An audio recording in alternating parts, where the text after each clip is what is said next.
Вячеслав Михайлович, естественно, буду говорить от лица всех женщин.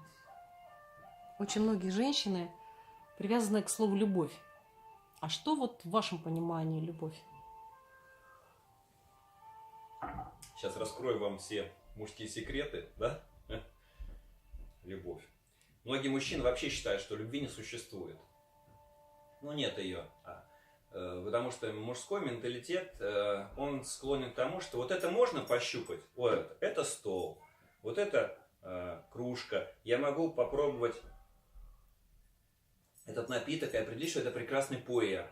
И это существует. Что есть любовь? Сложно сказать. По крайней мере, нормально разумный мужчина, он скажет, я не знаю. Вот.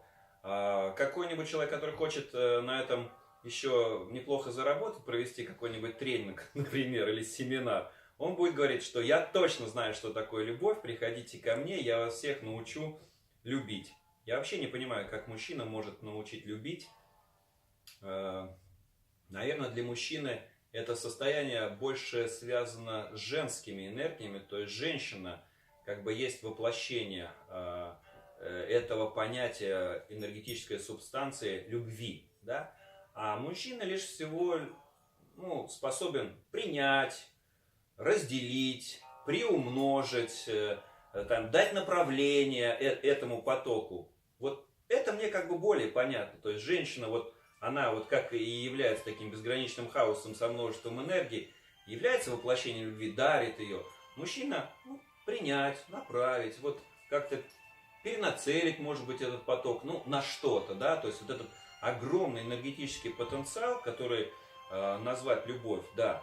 А что касается мужчин и женщин, которые вместе живут, ведь вот вы много фильмов разных смотрите, да, когда женщина, например, добивается прям неоднократными такими посылами, потугами, добивается, чтобы мужчина произнес «я тебя люблю». И ей иногда, когда он этого не проговаривает вслух, для нее до последнего становится непонятно, он меня любит или не любит, она задается вечным этим вопросом. И в конце концов она вымучивает этот вопрос, мужчина, так сказать, скрипя зубами, проговаривает это. Хотя перед этим мужчина уже сделал максимально всего столько, показывая свое проявление любви именно как участие, как окружение заботой, лаской.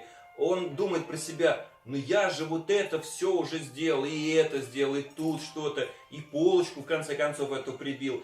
Зачем тебе надо это проговаривание, то есть этих слов, которые я уже всем своим телом давно уже показал, да?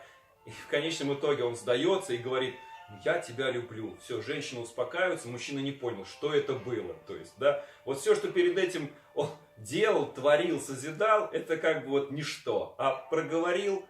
Многие мужчины, кстати, этим пользуются, потому что известный фактор, женщины любят ушами. Многие этим пользуются и ничего не делают этого большого, о чем я только что рассказал, но зато может легко и непринужденно сказать, я тебя люблю. Женщина ушки развесила и пошла за ним, и, возможно, попалась в какие-то сети нехорошие. Да? Пожалуйста, так тоже бывает. Интересно. Спасибо.